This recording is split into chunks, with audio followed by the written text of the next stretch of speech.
Hey everyone, and welcome back to The Explainer.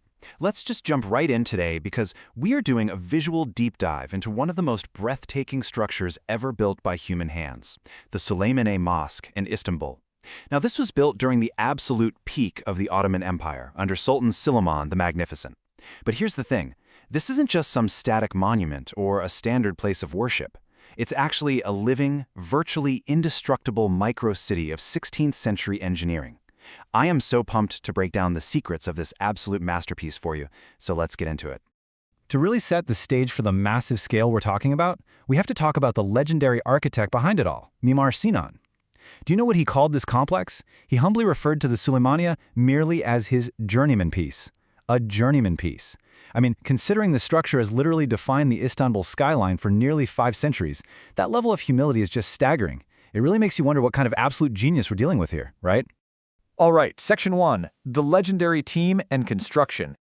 Okay, so before we look at the team itself, it's absolutely crucial to understand what they were actually building from the ground up between 1550 and 1557. The Suleymaniye is what's known as a coulier. That means we're not just looking at a mosque. A coulier is this sprawling mega-complex designed to serve practically every single social, cultural, and scientific need of the public. It was designed from day one to be entirely self-sustaining. And the sheer human element behind these stones is just fascinating. Chief architect Mimar Sinan led an absolute dream team. You had master calligraphers like Ahmet Karahassari. And there's actually a really touching historical detail here. When Karahassari tragically lost his eyesight during the project, his talented student Hasan Çelebi actually stepped in to finish the colossal calligraphy on the main dome. You also had a stained glass master famously and, well, kind of surprisingly known as Drunken Ibrahim, whose colorful windows still completely dazzle today. And beneath all of them were thousands of stonemasons, carpenters, and painters. It was a massive workforce, and their names and roles were all meticulously recorded in the surviving Suleymaniye construction registers. Moving right along to Section 2, symbols and exterior architecture.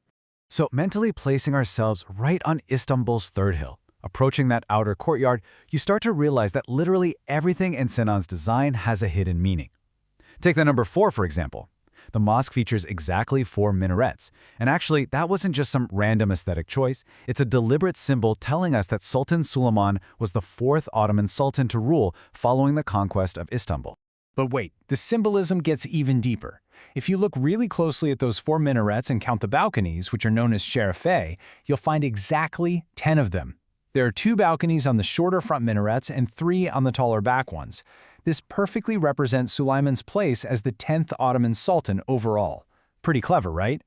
So passing through that monumental gateway, we finally enter the magnificent inner courtyard. You're immediately surrounded by this gorgeous arcade covered by 28 domes, and it's all supported by these incredibly heavy pillars of porphyry, marble, and granite. Right in the center sits the Şadırvan, a masterfully crafted ablution fountain. Interestingly enough, though, this was actually designed way more for aesthetics and architectural symbolism rather than just practical washing. It really just anchors the whole space beautifully. Now let's head indoors. Section 3, the giant pillars of the interior.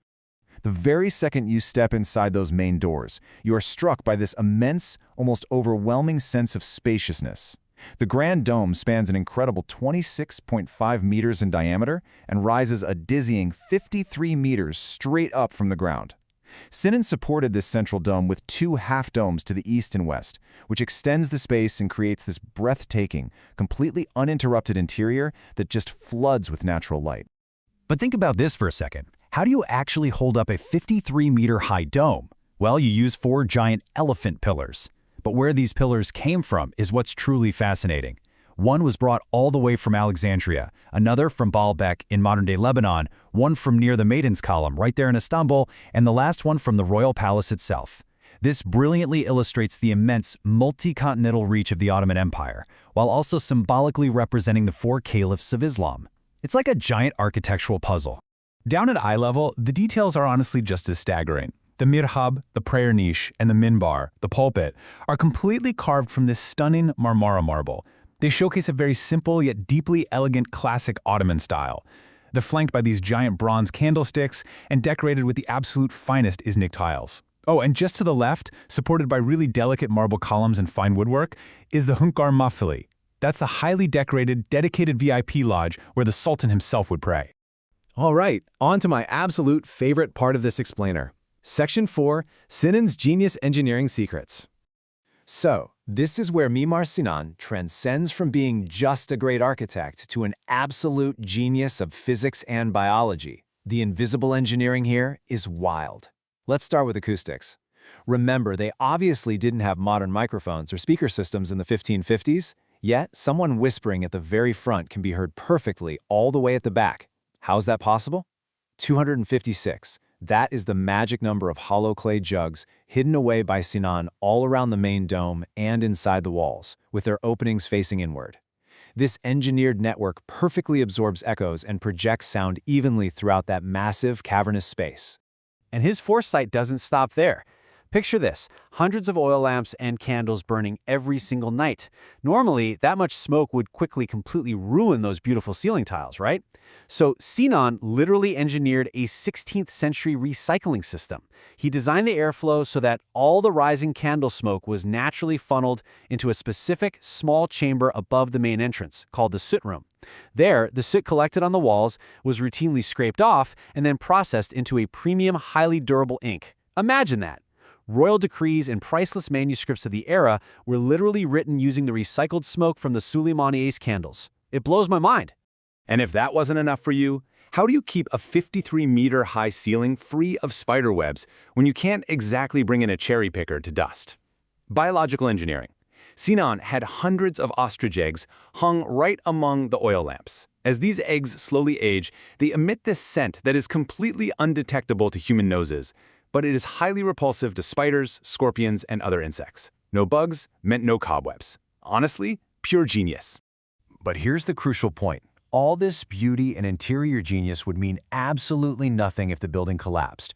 And as we know, Istanbul is highly prone to severe earthquakes.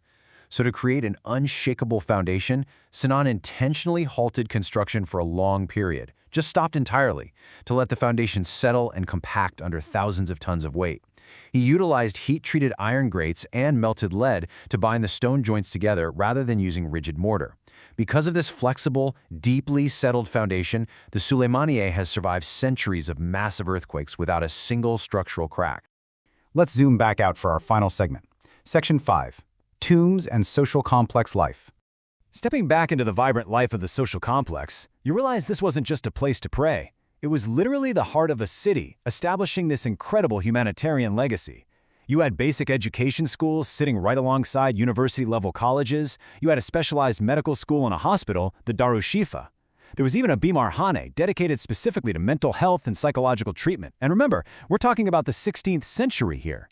Add to that a soup kitchen feeding the poor, a guest house for travelers, a massive public bathhouse, and a library that still holds one of the world's richest manuscript collections today. It was a completely thriving ecosystem. Now, just south of the mosque, in the graveyard, you find the resting places of the empire's greatest figures, including Sultan Suleiman and his wife Hiram Sultan. The Sultan's tomb is, well, exactly what you'd expect, a grand octagonal structure lavishly decorated with priceless tiles. But compare that with the architect's own tomb. Mimar Sinan built his resting place on a modest, open-air, triangular plot on the far northern edge of the complex, complete with a simple, quiet little water fountain. This contrast perfectly encapsulates the humble character of the man who called this colossal masterpiece merely his journeyman piece. Which brings us to the final thought of today's explainer. We have advanced computers, hydraulic cranes, and modern material sciences today, but could our modern buildings survive nearly 500 years of massive earthquakes without a single crack, all while passively regulating their own acoustics, airflows, and pest control using purely natural engineering, just like Sinan's masterpiece? It absolutely leaves you in awe of what human ingenuity was capable of in the 16th century, and it for sure leaves us with a lot to learn from the past. Thank you so much for joining me on this deep dive into the Suleymaniye. I hope this visual journey sparked as much curiosity in you as it did in me. Keep learning, and I'll catch you on the next explainer.